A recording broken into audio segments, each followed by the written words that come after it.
In this video, I'll be talking about investing and I'm going to break it down. I'm going to go step by step on how you can start investing as a beginner. Now, I personally never had anyone teach me or show me how to invest. It's something that I learned on my own by reading and also making a few mistakes.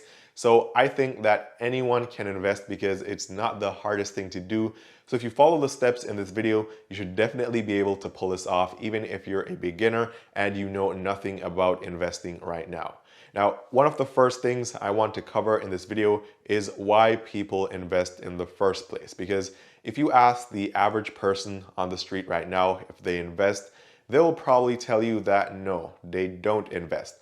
Also, they'll probably look at you in a strange way and they'll probably ask you if investing isn't only for people who have retired and just need to live life on a vacation. And this is actually how a lot of people look at investing. They think that investing is just for old people or old guys in particular who don't work anymore. Now, this is somewhat true because one of the main reasons why people invest is to plan for their retirement years. And actually, before I go any further in this video, just a very quick reminder, if you're new to the channel, my name is Eann, and on this channel, I talk about ways to make money, ways to save money, ways to invest your money, side hustles or side gigs that you can start to make more money, credit cards, banking apps, and everything personal finance related. So if you like these types of videos, be sure to give this video a thumbs up. It's 100% free. I'll really appreciate it. And then also consider subscribing to the channel and turning on all notifications. And that way, you'll be able to get the updates every day when I post a new video here on the channel. Now, back to my previous point, which was retirement. So most people actually get into investing because they're planning for retirement. And a very simple way to think about this is to just think about compound interest, right? So if you put your money in a savings account, in a high yield savings account, or a money market account, or even a certificate of deposit, then that money will compound year by year or month by month, and that way you can make a lot more money. However, the longer you have the money in there for, the more it can compound and the more money you can make. And this is exactly the very same principle with investing in the stock market. You invest in companies and brands, and these companies then share the profits with you on the investments, and that way you leave your money there and it compounds every month or every year, and you leave it there for years, and that way you get to build wealth by investing in the stock market. So if you're concerned about retirement, then you should definitely consider investing in stocks. Now, that's one of the main reasons why people get involved in investing.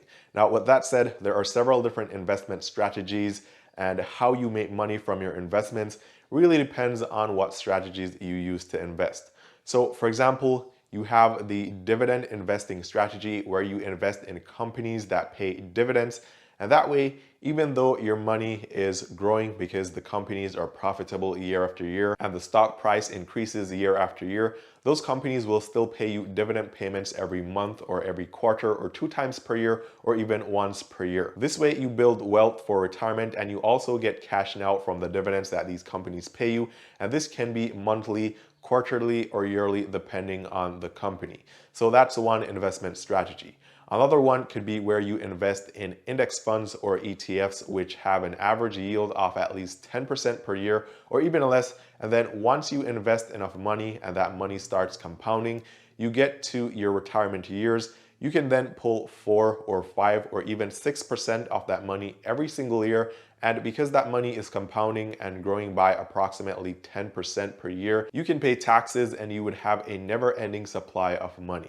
So that's also another strategy. You also have day trading where you purchase stocks low and then you sell them high, and you do this on the daily or weekly, and this way you make money right now from the stock market. There's also another reason why people invest, and they invest because they want to store their money, and investing can be a very better way to store money than just leaving your money in a savings account at a bank. So for example, I have a bank account at everyone's favorite large bank, and I won't call a name, but that bank gives me 0.01% per year in interest on that money in the account.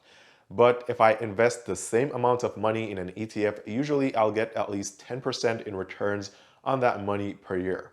So if I saved $50,000 and I knew that I wasn't going to need that money for probably 5 or 6 years, maybe I was saving to buy my dream car, or maybe I was saving to pay down on my dream home.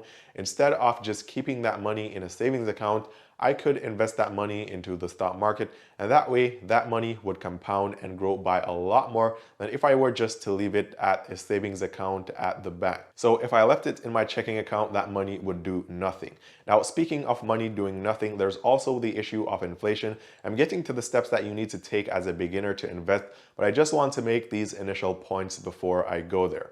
So inflation is the rate at which money loses value every single year. So a very simple way to think about this is to think about the year 1955. So in 1955, $10,000 probably could have gotten you a very good house. You probably could have gotten a really nice house in 1955 for only $10,000, or maybe even way less. However, in 2021, if you want a house with walls, roof, windows, and doors that's not infested by cockroaches and termites, then you're going to have to pay probably around $200,000, which is the average cost of a house right now. And this can go up depending on the market where you plan to purchase that house in. So the point is, whatever $10,000 or whatever one single dollar was able to do for you 10, 15, 20 years ago, now you need 10, 20, or $30 to get the same thing done today. Now, this means that if you have $1,000 right now and you just put it in a bank account that gives you no returns, then 10 years from now, you won't be able to use that $1,000 to do the same things that you could have done with them today. You would actually need to add more money to it. Now, inflation is currently at around 2% per year. So if you have money in the bank and you're not getting a return of at least 2% per year, then you're really just losing money every year. So like my bank account at your favorite big bank, which I won't mention their name, which gives me 0.01% in interest per year, I'm actually not getting 0.01% in interest per year.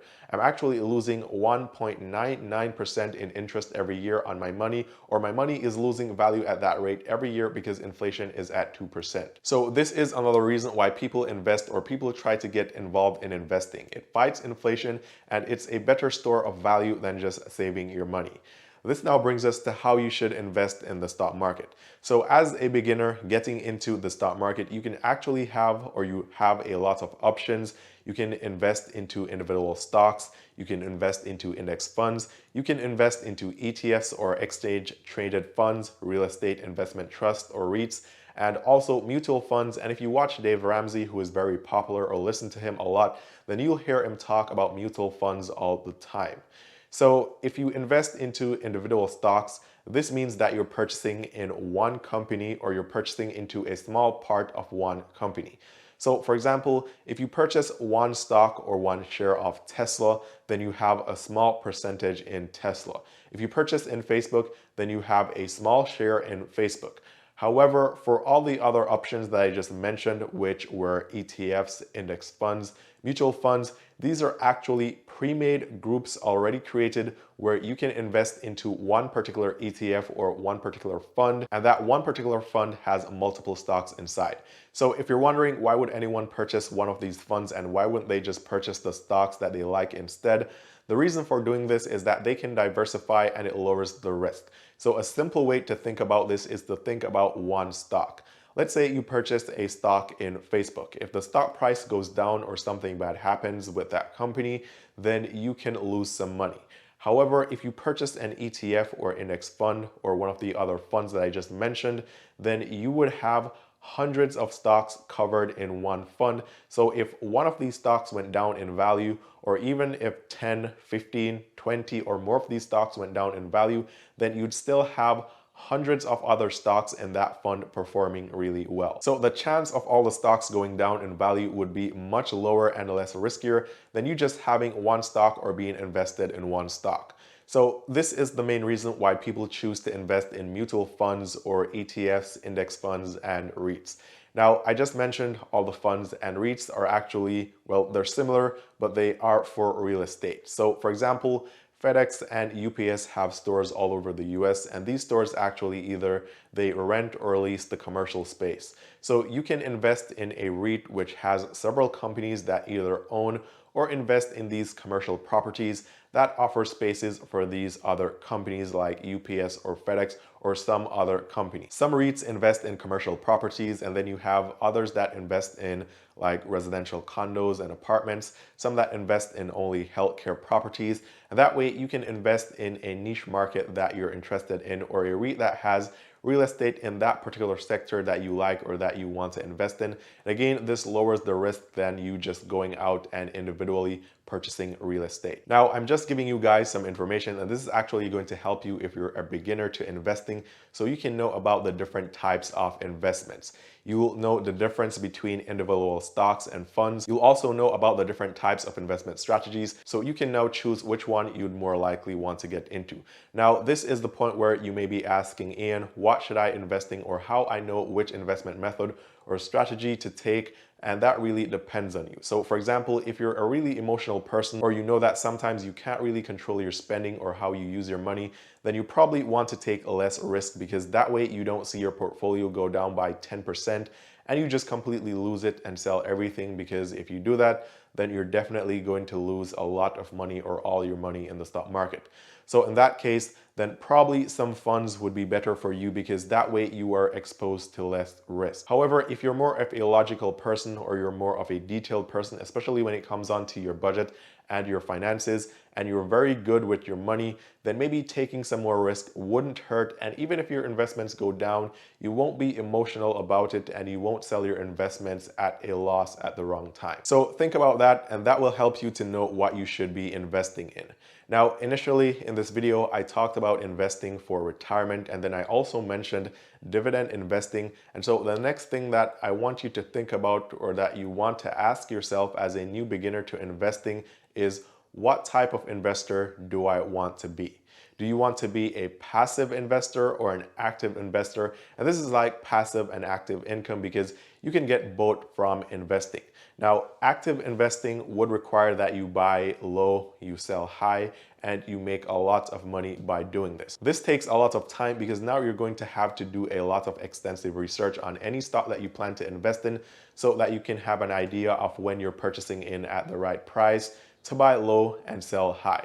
Now, that would be considered as active investing, because you're actually actively doing work every day or every week. Now, on the opposite side, passive investing is where you could invest in bonds or stocks, or a group of stocks that you handpicked, or even just ETFs, and you can invest in these stocks or funds that yield you dividends. And then this way you spend little to no time on these on a day-to-day basis or week-to-week basis. And these stocks or these funds will have a lower risk to them than individual stocks, and you also get dividend payments regularly. So you get small amounts of money throughout the months and years, and your investment also continues to grow, but you spend a lot less time managing your investments. So think about that. Think about which side you would like to be on, and then that will help you to decide what you should be investing in right now. Now, I know I'm not giving you guys step-by-step instructions and just saying step 1, sign up for this brokerage. Step 2, invest in this specific fund. Step 3, use this investment strategy. And I can't really do this because everyone is different, and you may have either different goals, or your approach to life and your finances is different. So there are people who are going to watch this video and they'll say, you know what, active investing sounds really good for me, and I'm going to sit down every single day. I'm going to study the stock market and a particular set of stocks, and I'm going to day trade. I'm going to buy low and I'm going to sell high.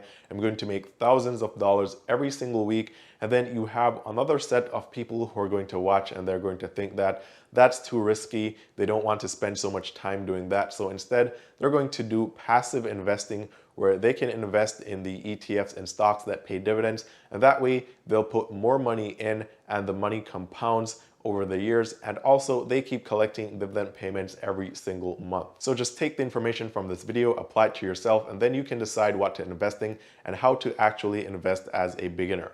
So now that you guys have all this information, you can use it to really help you to know what to invest in and what to do with your money. Now, the next question is probably, how do I invest? Where do I actually go to start investing? So you will need a brokerage, and the brokerage is actually a company that will have both your cash that you want to invest and also your investments.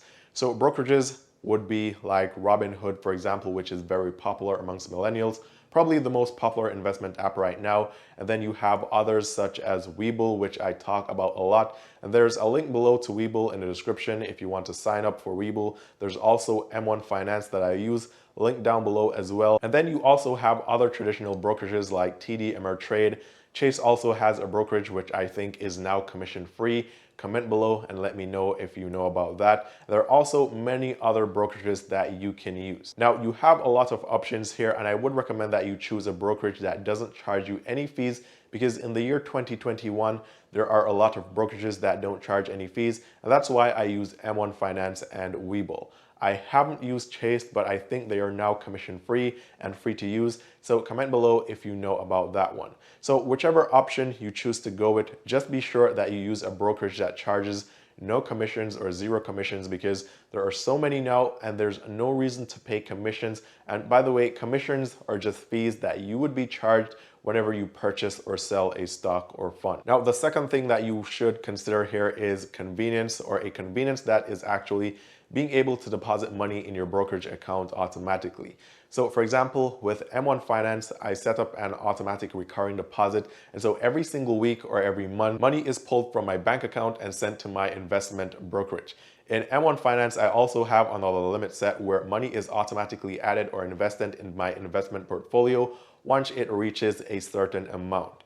This way, you don't have to actively manage the investment, or you don't have to remember to invest every week or every month, and everything is done on autopilot. Now, as a new beginner, one very important thing that you need to look out for is if the brokerage allows you to purchase fractional shares. Now, if everything here sounds really good to you, then you can use the link down below and sign up for M1 Finance.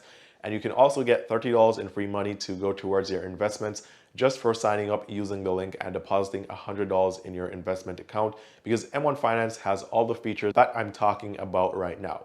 Now, fractional shares or fractional share investing is when you can get to purchase a fraction of a share and not the entire share or stock. So for example, let's say you wanted to get into Amazon, and Amazon stock was at almost $3,000, right? So this means that you would need $3,000 to purchase one single stock in Amazon. If you didn't have that amount of money, then you wouldn't be able to purchase or invest in Amazon.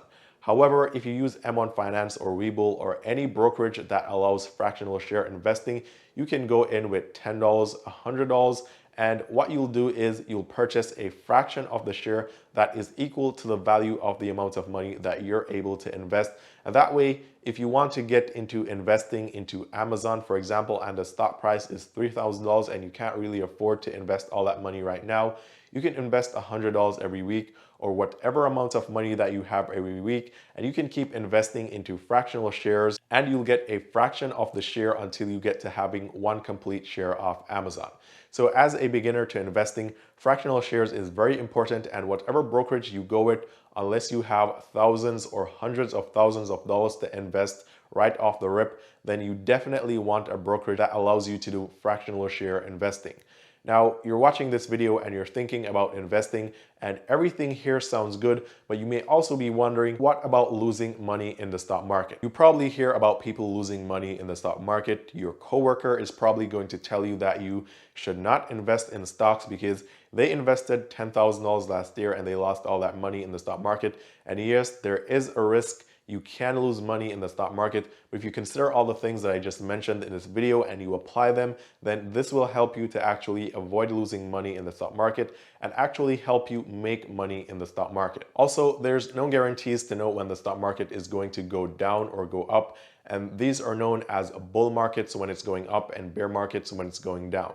However, history has repeated itself multiple times, and the stock market has always gone down in a bear market and then always goes back up in a bull market, and the cycle continues and continues. So just remember the points that I made earlier on in this video about if you were a very emotional person. If you were able to control yourself, if you saw your investments go down in value quickly, and then the different types of investments and the risk associated with them, and also the different strategies to invest that I've discussed in this video will help you to avoid losing money in the stock market, and this will help you to start properly or to start investing properly as a new beginner. If you have any questions, comment below and I'll be sure to answer them, or you guys can hit me up on Instagram and I'm usually on there every single day. I hope you guys found this video helpful. It helps you to understand how to invest as a beginner. Be sure to give this video a thumbs up, subscribe to the channel, turn on all notifications so you can get the updates when I post new videos. And also remember, I'm leaving a couple links down below to free and helpful stuff, which includes a link to M1 Finance, which is my favorite investment platform. And on M1 Finance, you can invest in fractional shares. You can do everything that I mentioned in this video, and you'll also get around $30 for free just by signing up using the link below and depositing $100 in your investment account. As always, guys, thanks for watching. All the best with investing and making money in the stock market, and I'll see you guys tomorrow in the next one.